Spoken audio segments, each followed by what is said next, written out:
Hello, geometry students. You should have completed 2 sketches during the class time and completed some problems finding different angles and arcs. I'm going to explain what you should have learned through your sketches and then show you a couple of examples.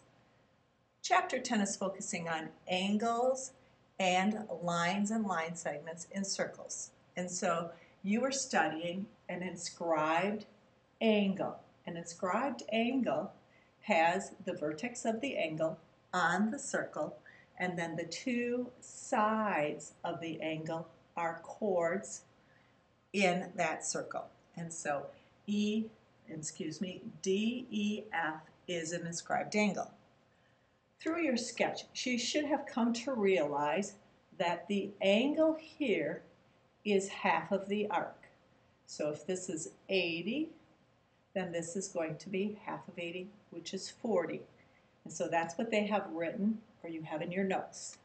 Sometimes you want to work maybe the other way, where, okay, 2 of the inscribed angles is going to give me my arc measure, my arc angle. So you could work that way as well. You did not study the second statement in your sketches. So let's take a look at that. If 2 inscribed angles have the same arc angle, then the 2 angles are equal. Let me draw a picture of that. I've got a circle. I'm going to draw an inscribed angle. I'm going to make that angle be 20. What is this arc angle then? It's going to be 40. Okay, so now I'm going to start here, and I'm going to go to another part of the circle. Same thing, I'm going to start at that same spot. I'm going to go to another part of the circle. Now notice my purple angle has the exact same arc. If that arc is 40, then this angle will be 20. So do you see, if they have the same arc angle measurement, then the 2 angles are going to be equal. The last thing that you should have discovered through your sketches is that when you have a quadrilateral that is inscribed, then the opposite angles are going to be supplementary. So if you look at this picture here, B and D. So the measure of angle B plus the measure of angle D is going to be 180 degrees. Same thing with angle A and angle C. So the measure of angle A plus the measure of angle C is going to equal 180 degrees. All right, let's take a look at the problems that we have below on your lesson sheet. The directions say, complete the following. Now, I have example 1 in my picture here. I have example 2. I did add a third example, so you guys make sure that you leave a little room towards the bottom. I'm going to do my work for this problem right here, and I'm going to save some room down towards the bottom of the page.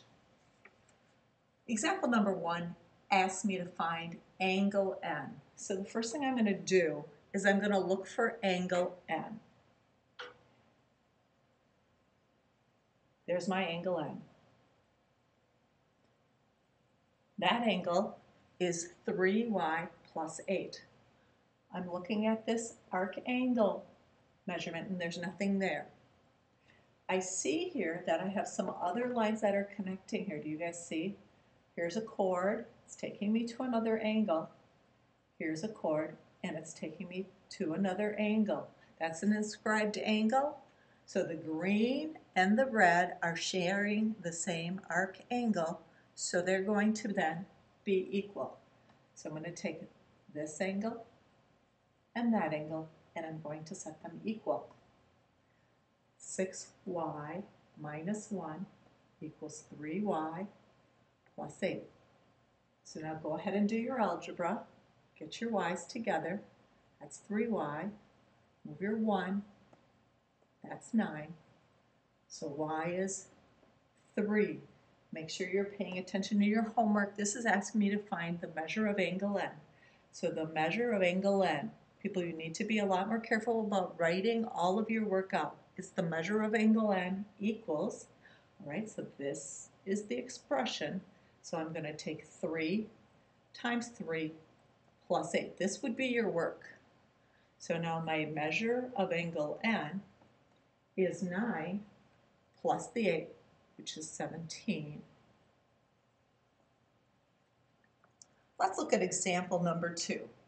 I need to find angle T. All right, so I'm looking here. Here's angle T. When I go out to look at the arc angle, which is right here, there's no measurement there, people. All right, so now I need to take a look at what else I possibly could do.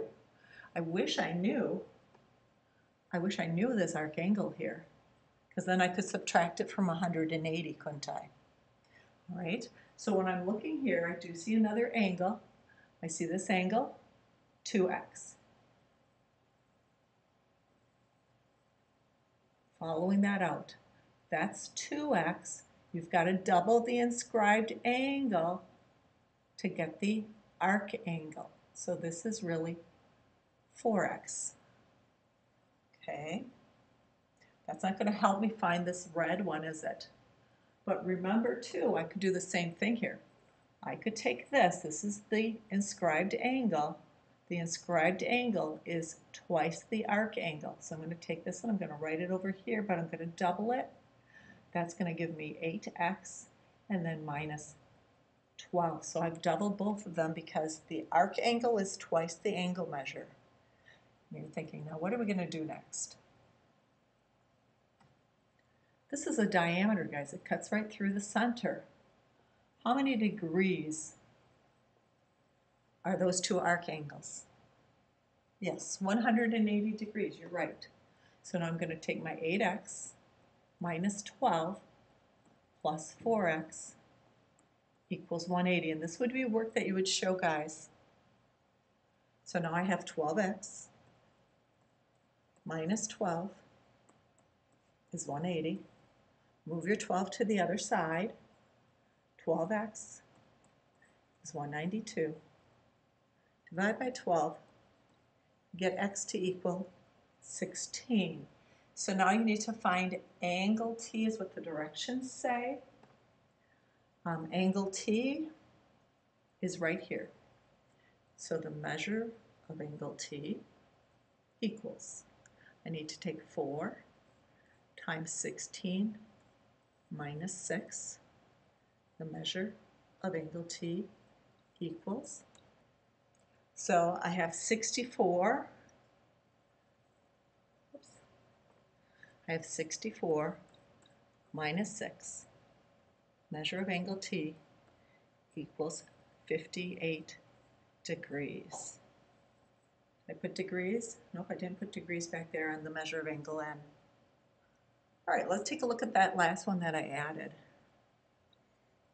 Okay, so take a minute, pause the video, and get that one copied down. All right, let's take a look here. We're looking for the value of x. All right, so there's 2 ways to do this problem, people. Here's your inscribed angle, and here's your arc angle. 2 of the inscribed angles equals the arc angle. So you could take 2 times 5x equals 8x plus 16. That would get you your 10x equals 8x plus 16. Get your x's together. That's 2x, 16. X equals 8. The other way you could do it, remember, the angle is half. Remember this? If this is 40, then that's 20. So you have half of the arc angle would be the other way. This is way 1. So the second way would be to take half of the 8x plus 16. So I forgot my plus sign. And that could equal 5x. So then you're going to distribute your half here. And maybe some of you were saying, I'm right away going to write down 4x plus 4. 8 equals 5x. And get your x's together. X equals 8 here as well. All right, so you guys will begin working on your section homework, and then we will be having a quiz. You guys have a great day.